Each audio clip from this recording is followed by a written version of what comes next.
एक बार की बात है, एक सर क्लास में पढ़ा रहे थे। वो सभी स्टूडेंट से कोई ना कोई सवाल पूछ रहे थे। तभी उन्होंने देखा कि क्लास में एक बच्चा बहुत ही उदास बैठा हुआ था, मानो उसके साथ बहुत बुरा हुआ हो। सर ने भी उस बच्चे को कुछ नहीं पूछा और ना ही कुछ कहा, लेकिन 4-5 दिन तक ऐसा ही चलता रहा। तभी सर ने उस बच्चे के पास जाकर उससे पूछा कि बेटा, तुम इतने उदास क्यों बैठे रहते हो? दूसरे बच्चों की तरह तुम एंजॉय नहीं करते और किसी भी सवाल का जवाब नहीं देते हो। उस लड़के ने सर से कहा कि सर, मेरे अतीत में मेरे साथ कुछ बुरा हो गया था, इसी वजह से मेरा किसी भी चीज में अब मन नहीं लग रहा है।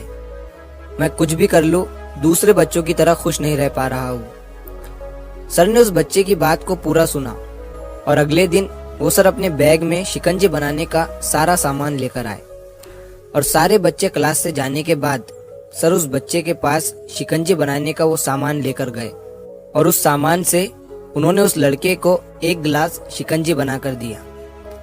लड़के को लगा कि सर ये सब कुछ मुझे खुश करने के लिए कर रहे हैं। सर ने लड़के की तरफ शिकंजी का गिलास बढ़ाया और उसे पीने के लिए कहा। लड़के ने जैसे ही शिकंजी का एक जिप लिया तो उसे उस शिकंजी में नमक ज्यादा लगा। उसने सर से कहा कि सर, इस शिकंजी में नमक ज्यादा हो गया है।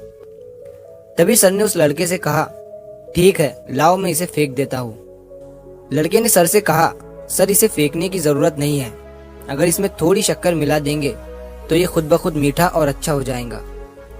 तभी सर ने उस लड़के की तरफ मुस्कुराते हुए देखा और कहा, यही सेम चीज मैं तुम्हें आज इस शिकंजी के जरिए समझाने आया था।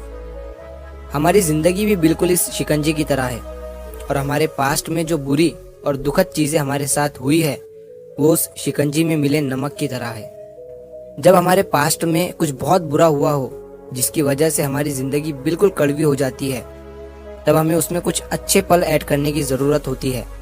जिस तरह से शिकंजी में नमक ज्यादा हो गया था लेकिन उसमें शक्कर मिलाने के बाद वो मीठा हो गया, उसी तरह हमें भी हमारे बीते हुए कल को भूलकर उसमें खुशी ऐड करनी चाहिए, ताकि हमारी बुरी यादें हमारी अच्छी यादों से ज्यादा हो जाए और हमारी जिंदगी फिर से मीठी और खुश हो जाए। जो पास्ट में हो गया वो हो गया, उसकी वजह से आज उदास मत रहो, क्योंकि हमारा आज भी आगे चलकर कल में बदल जाएगा और हम फिर से उस कल की वजह से उदास रहने लगेंगे। इसीलिए खराब चीजों को भूलते हुए आगे बढ़ो और अपनी लाइफ में पॉजिटिव रहो और जितना हो सके अच्छा और पॉजिटिव सोचो। तो अगर आप इस कहानी को और भी लोगों तक पहुंचाना चाहते हो तो इस वीडियो को लाइक करिए।